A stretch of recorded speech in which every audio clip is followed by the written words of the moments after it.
Sa pinakahilagang bahagi ng Pilipinas, sa Batanes, matatagpuan ang mga bahay na tila hindi tinatabla ng bagyo. Ngunit ano ang sikreto sa likod ng kanilang tibay? Ito ang Ibatan Coral Limestone Roof Sealing Method, isang sinaunang teknik na minana pa sa mga ninuno ng mga Ibatan. Ginagawa ito sa pamamalikan ng paghahalo ng dinurog na coral limestone, apog, buhangin at tubig dagat upang makabuo ng natural na panakpal sa bubong. Kapag pinatong sa kogon o stone roof, tumitigas ito na parang bato kapag natuyo. Hindi lang ito proteksyon laban sa malalakas na hangin at ulan, ito rin ay eco-friendly dahil likas ang mga sangkap at takma sa klima ng Batanes.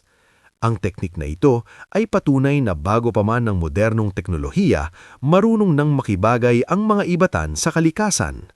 Hanggang ngayon, nananatili itong simbolo ng talino, sipag at paggalang sa tradisyon, isang pamana na patuloy na humahamon sa panahon at bagyo. Tara, samahan niyo kong tuklasin ang mga kakaibang yaman ng Pilipinas. Like, share, and subscribe.